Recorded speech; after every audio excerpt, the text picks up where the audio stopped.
যদি প্রতিদিন 360 বার এই জিকির করতে পারেন, আল্লাহ পাক রব্বুল আলামিন আপনাকে 360টা নিয়ামত দান করবেন। এবং আল্লাহ পাক রব্বুল আলামিন মৃত্যুর পরে এমন ভাবে আপনাকে রাখবে, জাহান্নামের আগুন আপনার ধারে কাছেও আসতে পারবে না। হাদিসটি মুসলিম শরীফের 2377 নম্বর হাদিস। কোন ব্যক্তি যদি দৈনিক 360 বারে জিকির করে, আল্লাহ তার কোনো হিসাবই নিবে না। আল্লাহর সে প্রিয় হয়ে যাবে, আল্লাহ তাকে ভীষণ ভালোবাসবে, আল্লাহর বন্ধু হবে। আর ওই সময় আল্লাহর কাছে সে যা চাবে আল্লাহ পাক রব্বুল আলামিন তাই দান করবে। মা আয়েশা রাদিয়াল্লাহু তাআলা আনহা বলেন, রাসূলুল্লাহ সাল্লাল্লাহু আলাইহি ওয়াসাল্লাম আমাদেরকে এই জিকির 360 বার প্রতিদিন পড়বার জন্য বলেছেন।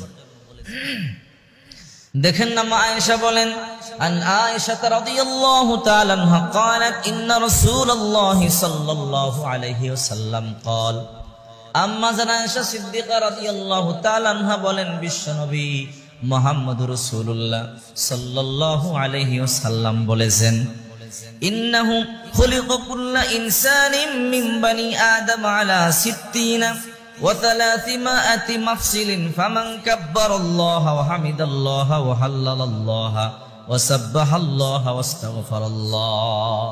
মা আয়েশা রাদিয়াল্লাহু তাআলা আনহা বলেন, রাসূল করিম সাল্লাল্লাহু আলাইহি ওয়াসাল্লাম বলেছেন, খুলিকা কুল্লু ইনসানিন মিন বানি আদম আলা 60 ওয়া 300 মাফসিলিন।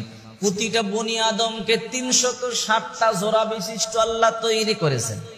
আমার দেহের মধ্যে 360টা জোড়া আছে, আপনার দেহের মধ্যে 360টা জোড়া আছে। প্রতিটা মানুষের দেহের মধ্যে আল্লাহ তারা 360টা জোড়া দিয়েছে। এই জন্য প্রতিটি মানুষের উচিত 360 বার জিকির করা, দৈনিক কমপক্ষে 360 বার জিকির করা। মা আয়েশা রাদিয়াল্লাহু তাআলা আনহা বলেন, আমার রাসূল বলেছেন, কোন ব্যক্তি যদি দৈনিক 360 বার জিকির করে, তার হক আদায় হয়ে যায়, ওই ব্যক্তি কিয়ামতের ময়দানে এমন ভাবে চলবে জাহান্নাম যেন তাকে স্পর্শই করতে পারবে না। শুধু তাই নয়, আল্লাহ তাআলা তার কোন জোড়ার হিসাব নিবে না। আল্লাহ তাআলা জিকিরকারী যারা এদেরকে বন্ধু বানায় নেয়, জাকিরিন যারা, শাকিরিন যারা, সাবিরিন যারা, তাদের সাথে আল্লাহ তাআলা থাকে, এদের সাথে আল্লাহ তাআলা থাকে। এরা যখন কোনো কিছু বলে আল্লাহ তাআলা এদের হাত ফিরায় দেয় না, আল্লাহ এদেরকে কখনো বেয়াজ্জতি করে না। আল্লাহ তাআলা এদেরকে জবান দিয়ে বলতে দেরি, আল্লাহ তাআলা এদের কথা শুনতে দেরি করে না। এই জন্য মা আয়েশা বলেন, হে দুনিয়ার নারীরা, হে দুনিয়ার মানুষেরা, অন্তত তোমরা দৈনিক 360 বার এই জিকির করো। কোন জিকির করবেন?